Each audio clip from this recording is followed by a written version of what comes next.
Good morning, everybody. It's Friday. We made it. I just wanted to take a minute to show you something that might concern you in your lawn, and you've got no reason to be concerned. So it's kind of part of my series of what to do with your lawn in the spring. We've covered pre-emergent.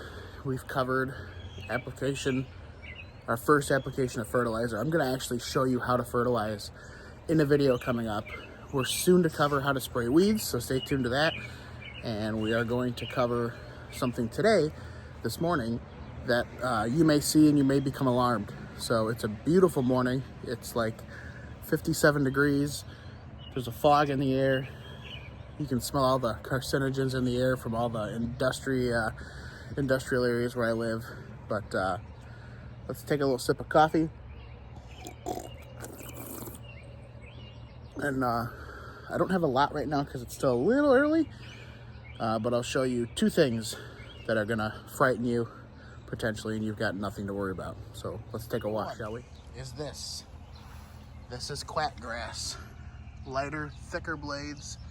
People are gonna say, I got crabgrass. Way too early for crabgrass. If there is any crabgrass, it's in its infancy, its early tiller stages. You gotta tell yourself when you start spazzing about crabgrass, if my grass is this long and some of these are this long, how is that possible? I've taught you that crabgrass doesn't germinate until soil temps are at 55 degrees or above. They may have started to germinate, but they're not gonna grow that big. So that's quackgrass. The only thing you can do with that is to take a Q-tip with Roundup and touch it and kill it. But that's risky. You risk leaching into your other areas. The best practice for it, and we try to do best practices where we're not using pesticides constantly and herbicides constantly, is to just mow it. It does not like being mowed. Once you mow it, it'll slowly start to deteriorate. I've had it every year and it's only spread a little bit. That's new over there. So that's one. And seriously, as you mow it, it'll start to go away. And when your lawn looks like this, you really don't even notice it. So let's look for number 2 real quick. Let's take a stroll. Found some. Okay, so people are gonna freak when they see this. Don't get in the comments telling me, oh, it's Poa, it's Poa. It's not Poa. This is Kentucky bluegrass. Your cool season grass goes to seed. Let me try and zoom in on that.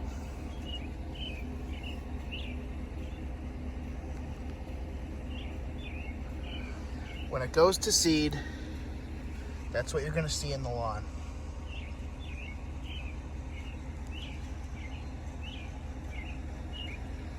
And you'll notice it's happening along the hot spots, just like that dandelion is.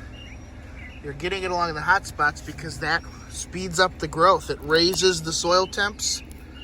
Therefore, it's gonna start wanting to reproduce sooner. And there's some sections of it, but I've noticed it by the street too. So let me explain to you what exactly that is. That's your grass. That's a sign of a healthy lawn. That is your lawn wanting to reproduce. That is your lawn saying, you know what? My owner, if you will, it's like it's your pet, has given me everything I need to succeed. It has given me nutrients, right? Your fertilizer, the food that I need. Mother Nature has given me water that I need. It has been mowing, which we're going to cover in the next video, okay? Mowing stimulates growth.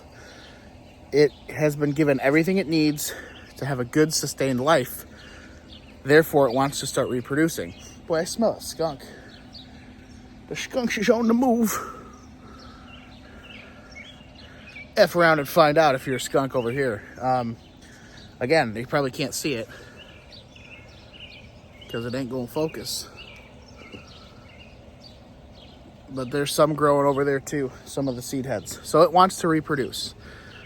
Those seeds are sterile. They are not going to produce more grass. So there's a myth. Some of these old fuddy-duddies, well, you gotta just let it grow, let it go to seed, don't cut it, let them seeds dry and fall off. They'll thicken up your lawn on their own. It's not the way it works. They're sterile. So don't wait because when you do that, you're gonna get overgrown, you're gonna get messed up, and your lawn's gonna look like complete garbage. So just mow through it. That's what we do. We mow through it. And once you start cutting those seed heads off, you're gonna be left with stalks that are like hay, like straw, okay? They're gonna look a little ugly, they're gonna look a little brown. Don't start spazzing and going to Google saying, oh my gosh, I've got a disease, I've got brown in my lawn. No, you've got gross, nasty seed stalks that are just rough and tough. So you're gonna wanna sharpen your mower blade, which I'm gonna cover with you in a very, very near future video.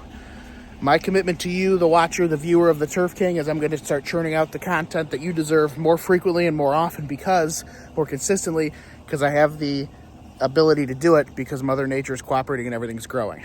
So you're gonna see that, you're not gonna panic, you're gonna mow, and you're gonna notice the brown stalks, and you're gonna just keep on cutting. So with that being said, have a great Friday. Remember to like the videos, hit that bell so you get notified when I put something up. If you like what I'm doing, give me that thumbs up, let your friends know, subscribe, and most importantly, do something in the lawn even if it's wrong. Happy Friday, we'll see you.